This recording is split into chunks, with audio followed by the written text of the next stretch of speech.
Hello അസ്സാം വലൈക്കും എല്ലാവർക്കും ഹനാസ് കിച്ചണിലേക്ക് സ്വാഗതം. ഇന്നത്തും എൻ്റെ വ്യൂവർ ആവശ്യപ്പെട്ട ഒരു റെസിപ്പിയാണ്. റോളാണ് കേട്ടോ ഇന്ന് ആവശ്യപ്പെട്ട. അപ്പോൾ അതിൻ്റെ റെസിപ്പിയാണ്, ചിക്കൻ റോളാണ് ഞാൻ ഉണ്ടാക്കുന്നത്. അപ്പോൾ ഇതെങ്ങനെ ഉണ്ടാക്കുന്നതെന്ന് നോക്കാം. അപ്പോൾ നമുക്ക് ആദ്യം സവാളയെല്ലാം ഒന്ന് കട്ട് ചെയ്ത് റെഡിയാക്കി എടുക്കാം. അപ്പോൾ ഞാനിവിടെ 2 കിലോ സവാളയാണ് എന്നിട്ട് എടുത്തത്. അത് ഫുള്ളായിട്ട് ഇതുപോലെ കട്ട് ചെയ്തതിന് ശേഷം വഴറ്റിയെടുക്കാമെന്ന്, ഞാൻ ഒന്നിച്ച് വഴറ്റിയെടുക്കുന്നതാണ്. എനിക്കിവിടെ 3 ടൈപ്പ് മസാലയാണ് ഉണ്ടാക്കേണ്ടത്. അപ്പോൾ 3നും കൂടിയിട്ട് നമുക്ക് ഒന്നിച്ച് തന്നെ വഴറ്റിയെടുക്കാം. നമ്മൾ ഇത് നല്ലോണം ഡ്രൈ ആയിട്ട് അതിലുള്ള വെള്ളം വറ്റിച്ചെടുക്കുകയാണ് ചെയ്യുന്നത്. ഒരുപാട് വഴറ്റിയെടുക്കുന്നില്ല. അപ്പോൾ അങ്ങനെ ആക്കി റെഡിയാക്കി മാറ്റി വെക്കാം. ഇനി ഇതാ ഞാൻ പച്ചമുളകാണ് എടുക്കുന്നത്. അപ്പോൾ ഇത്രയും പച്ചമുളക് എടുത്തിട്ടുണ്ട്. അപ്പോൾ ഇതാ പാനിലോട്ട് കുറച്ച് ഓയിൽ ഒഴിച്ച് കൊടുക്കുന്നുണ്ട്. ഒരു 4-5 ടേബിൾ സ്പൂണോളം ഓയിലിലോട്ട് നമ്മൾ ചതച്ച് വെച്ച് പച്ചമുളകാണ് ആദ്യം ചേർക്കുന്നത്. അതുകൊണ്ട് ഒന്ന് വഴറ്റിയെടുക്കാം. ഇനി ഇതിലോട്ട് ഇതാ 2 ടേബിൾ സ്പൂണ് വെളുത്തുള്ളി ഇഞ്ചി പേസ്റ്റും കൂടി ചേർത്ത് കൊടുക്കുന്നുണ്ട്. എന്നിട്ട് നന്നായിട്ടൊന്ന് ഇളക്കിയെടുക്കാം. ഇനി നമ്മൾക്ക് ഇതിലോട്ട് നമ്മൾ നേരത്തെ വഴറ്റി വെച്ച ആ ഒരു സവാളയാണ് എടുക്കുന്നത്. സവാളേൻ്റെ വെള്ളമെല്ലാം വറ്റിയതിന് ശേഷമാണ് ഞാൻ ഓഫാക്കിയത്. അപ്പോൾ 3 മസാലയാണ് നമ്മൾക്ക് ഇവിടെ ഉണ്ടാക്കേണ്ടത്. 3ലേക്കും വേണ്ടിയിട്ടുള്ള സവാളയാണ് എടുത്തത്. അതിൽ നിന്ന് 3 ഭാഗമാക്കി ആ ഒരു ഭാഗം ഇതിലേക്ക് ഇട്ടതാണ് കേട്ടോ. ഇനി നമുക്കിതെല്ലാം കൂടി നന്നായിട്ടൊന്ന് മിക്സാക്കി എടുക്കാം. നമ്മൾ സവാള വഴറ്റുന്ന സമയത്ത് അതിൻ്റെ വെള്ളമൊക്കെ വഴറ്റി നല്ല ഡ്രൈ ആക്കിയിട്ട് വെക്കണം കേട്ടോ. അങ്ങനെയാണ് ഞാൻ ഉണ്ടാക്കിയത്. പിന്നെ ഇതാ നമ്മൾ പൊടികൾ ചേർത്ത് കൊടുക്കുക. 1/2 ടീസ്പൂൺ മഞ്ഞൾപ്പൊടിയും 1 ടേബിൾ സ്പൂൺ മുളക് പൊടിയും 1 ടീസ്പൂൺ മല്ലിപ്പൊടിയും ചേർത്ത് കൊടുത്തിട്ടുണ്ട്.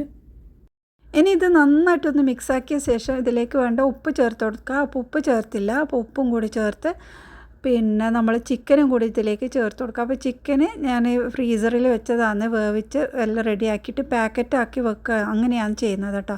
അപ്പോൾ നമ്മൾ ഓരോ പ്രാവശ്യം ഉപയോഗിക്കുന്ന ആ ഒരു ചിക്കൻ ഓരോ പാക്കറ്റാക്കി വെച്ചാൽ അത് നമ്മൾക്ക് ആവശ്യത്തിനനുസരിച്ചിട്ട് എടുക്കാം. അപ്പോൾ അത് ഉപ്പും മുളകും മഞ്ഞളും ഒക്കെ ഇട്ട് മിക്സാക്കി ഒന്ന് ഫ്രൈ ചെയ്തെടുത്തതാണ്. അപ്പോൾ നല്ലോണം പൊടിയായിട്ട് ഒന്നും എടുക്കുന്നതല്ല, ജസ്റ്റ് ഒരു ചെറിയ തരിയായിട്ടുള്ള ചിക്കനാണ് കേട്ടോ. അപ്പോൾ അതും ഇതിലേക്ക് ചേർത്ത് കൊടുത്തിട്ടുണ്ട്. എന്നിട്ട് നന്നായിട്ട് ഇതുപോലെ മിക്സാക്കി എടുക്കാം. ഇനി ഇതിലോട്ട് പെരിഞ്ജീരക പൊടിയാണ് ചേർക്കുന്നത്. ഒരു 3/4 ടീസ്പൂണോളം പെരിഞ്ജീരകം ഇട്ടിട്ടുണ്ട്. പിന്നെ അതുപോലെ 3/4 ടീസ്പൂൺ ഗരം മസാലയും കൂടി ഇട്ടിട്ടുണ്ട്. ഗരം മസാലയും പെരിഞ്ജീരകമൊക്കെ നമ്മൾ വീട്ടിൽ നിന്ന് പൊടിച്ചെടുത്തതാണ്. പിന്നെ ഞാനിതിലേക്ക് ഒരു മാഗി ക്യൂബാണ് ചേർത്ത് കൊടുക്കുന്നത്. അത് ഇതുപോലെ പൊടിച്ചിട്ട് ഇതിലേക്ക് ചേർത്തിട്ടുണ്ട്. എല്ലാം കൂടി നന്നായിട്ടൊന്ന് മിക്സാക്കി എടുക്കാം. ഇനി ഇതിലേക്ക് കുറച്ച് ക്യാരറ്റാണ് ഇട്ട് കൊടുക്കുന്നത്. അപ്പോൾ നല്ലോണം പൊടിച്ചെടുത്ത ക്യാരറ്റാണ്. ഒരു 3 മീഡിയം സൈസ് വലിപ്പമുള്ള ക്യാരറ്റ് ചോപ്പറിലിട്ട് ഒന്ന് പൊടിച്ചെടുത്തതാണ്. അപ്പോൾ അതുകൊണ്ട് ഒന്ന് മിക്സാക്കി എടുക്കാം. പിന്നെ ഞാനിതിലേക്ക് കുറച്ച് മല്ലിയിലയാണ് ഇടുന്നത്. അപ്പോൾ കൈ നിറയെ മല്ലിയിലയും കൂടി ഇട്ട് കൊടുത്തിട്ടുണ്ട്. പിന്നെ സെയിലെല്ലാം ചെയ്യുന്നവരുണ്ടല്ലോ, ഒന്ന് ഇതുപോലെ ഒന്ന് ശ്രദ്ധിച്ച് നോക്കിയാൽ മതി. എപ്പോഴും ഒരേ രീതിയിൽ തന്നെ ചെയ്യാതെ നമ്മൾ പണ്ട് മുതലേ ഉണ്ടാക്കുന്ന ഒരു സ്നാക്ക് തന്നെ ഉണ്ടാക്കാതെ ഒരു വെറൈറ്റി ആയിട്ട് നമ്മളതായിട്ടുള്ള രീതിയിലുള്ള ഒരു സ്നാക്ക് ഉണ്ടാക്കുക. പിന്നെ അതിൻ്റെ ടേസ്റ്റും എല്ലാത്തിലും ഒരു വ്യത്യാസം വരുത്തിക്കഴിഞ്ഞാൽ എല്ലാവർക്കും ഇഷ്ടപ്പെടും.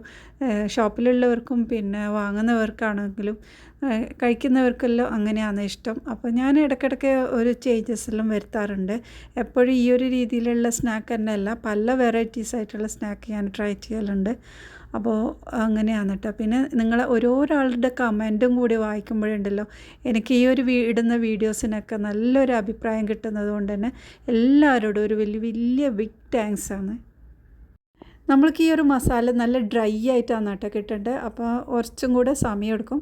പിന്നെ ഞാൻ ഇതിലോട്ട് കുറച്ച് കുരുമുളക് പൊടിയും ചെറിയ ജീരകപ്പൊടിയും പിന്നെ കുറച്ച് ഓയിൽ കൂടി ഒഴിച്ചു കൊടുക്കുന്നുണ്ട്, ഒന്ന് ഡ്രൈ ആക്കി എടുക്കാൻ. അപ്പോൾ അത് റെഡിയാകുന്ന സമയത്ത് നമുക്ക് ഒരു മാവ് ഉണ്ടാക്കാം. അപ്പോൾ അതിനായിട്ട് മൈദയാണ് എടുത്തത്. ഒരു 2 കപ്പ് മൈദ എടുത്തിട്ടുണ്ട്. 2-3 കപ്പ് മൈദയിലിട്ട് ഞാൻ കുറച്ച് ഉപ്പ് ചേർത്ത് കൊടുക്കാം. ഇതുപോലെ നന്നായിട്ടൊന്ന് മിക്സാക്കിയ ശേഷം നമുക്ക് ആവശ്യത്തിന് വെള്ളം ഒഴിച്ച് നന്നായി മിക്സാക്കി എടുക്കാം. അപ്പോൾ നല്ലോണം കട്ടിയാവാൻ പാടില്ല, കുറച്ച് ലൂസിൽ തന്നെയാണ് കേട്ടോ നമുക്കിത് വേണ്ടത്. അപ്പോൾ ഈ ഒരു ലൂസിലാണ് ഉണ്ടത്. നല്ലോണം കട്ടിയായി കഴിഞ്ഞാൽ നമ്മൾ ഈ ഒരു ഇത് റോൾ ചെയ്യുന്ന സമയത്ത് പൊട്ടിപ്പോവും. അപ്പോൾ അതുകൊണ്ട് അധികം ടൈറ്റ് ആവാതെ കുറച്ച് ലൂസിൽ തന്നെ ആക്കിയിട്ട് നമ്മൾ ചുട്ടെടുക്കേണ്ടതാണ് മാവ്. പിന്നെ ഈ ഒരു ദോശ ചൂടുന്നതിന് മുമ്പായിട്ട് നമ്മൾ ശ്രദ്ധിക്കാനുള്ളത് ഈ ഒരു പാന് നല്ലോണം ചൂടാവാൻ പാടില്ല കേട്ടോ. ചെറിയൊരു ചൂടിലാണ് നമ്മൾ ഈ ഒരു ദോശ ഉണ്ടാക്കേണ്ടത്.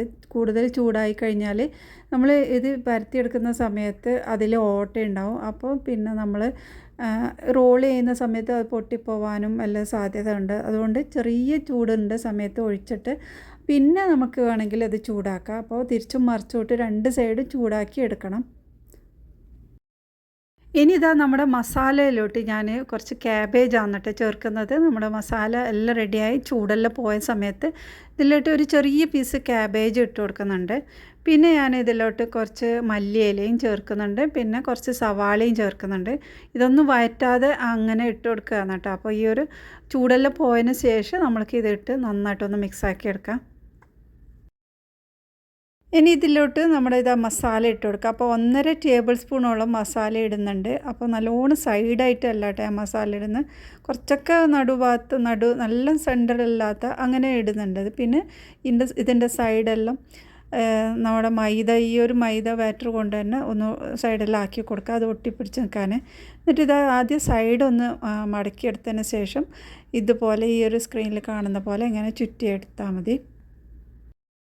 സൈഡെല്ലാം മൈദ കൊണ്ട് ഇതുപോലെ ഒട്ടിച്ചെടുത്തതിന് ശേഷം നമ്മൾ കൈ കൊണ്ട് നന്നായിട്ട് പ്രസ് ചെയ്ത് അതിങ്ങനെ റെഡിയാക്കി എടുക്കണം കേട്ടോ. അല്ലെങ്കിൽ അത് നമ്മൾ ഫ്രൈ ചെയ്യുന്ന സമയത്ത് ഇളകി പോകാൻ സാധ്യതയുണ്ട്. അപ്പോൾ ഇതാ നമ്മൾ ദോശയെല്ലാം ആദ്യം ഇതുപോലെ റെഡിയാക്കുക. അപ്പോൾ ഇത് ഓരോന്ന് ഉണ്ടാക്കി ആ ഒരു ടൈമിന് തന്നെ നമ്മൾ മസാലയും ഫില്ല് ചെയ്യുന്നതായിരിക്കും ഈസി. അപ്പോൾ ഇതാ ചിക്കൻ റോളെല്ലാം ഇവിടെ റെഡി ആയിക്കൊണ്ടുണ്ട്. 17 പീസാണ് എനിക്ക് കിട്ടിയത്. 2.5 കപ്പ് മൈദയെന്ന് 17 പീസ് കിട്ടി. ആ ഒരു പാത്രത്തിൽ തന്നെ നമ്മൾ കുറച്ചും കൂടെ മൈദയിട്ട് കുറച്ച് വെള്ളം ഒഴിച്ചിട്ട് ഇതുപോലെ കലക്കി വെച്ചിട്ടുണ്ട്. നമ്മൾ ഇതിലേക്ക് ഡിപ്പ് ചെയ്തിട്ട് നമ്മൾ ബ്രെഡ് ക്രംസ് എല്ലാം ഒന്ന് കവർ ചെയ്തെടുക്കാൻ വേണ്ടിയിട്ടാണ് കേട്ടോ. അപ്പോൾ നല്ല ലൂസായിട്ടുള്ള മാവാണ് വേണ്ടത്.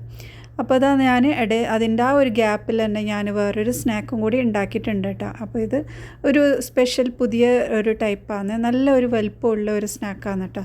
അപ്പോൾ ഇതുപോലെ കുറച്ച് വലിപ്പം കൂടുതലുള്ള സ്നാക്കെല്ലാം എല്ലാവർക്കും ഇഷ്ടപ്പെടും.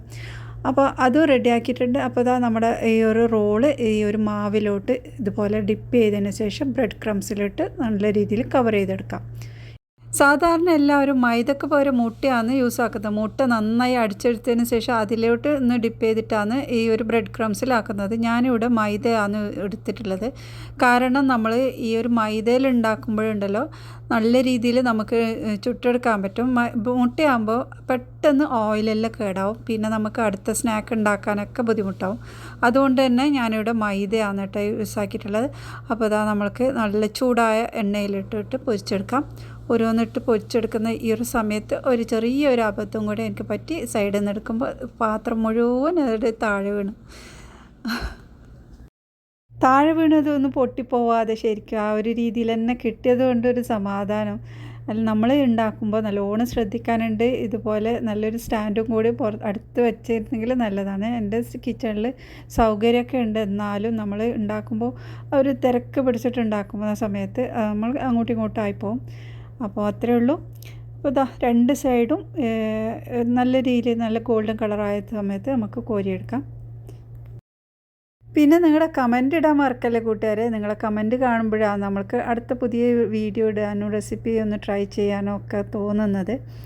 അപ്പോൾ ഇന്നത്തെ ഈ റെസിപ്പി നിങ്ങൾക്ക് ഇഷ്ടമായിട്ടുണ്ടെങ്കിൽ ഒന്ന് സപ്പോർട്ട് ചെയ്യണേ. പിന്നെ ഇത് ഉണ്ടാക്കി നോക്കിയിട്ട് നിങ്ങളുടെ വിലയേറിയ അഭിപ്രായം കൂടി അറിയിക്കണേ. ഇനി അടുത്ത നല്ല റെസിപ്പിയുമായി വീണ്ടും വരാം. ബൈ.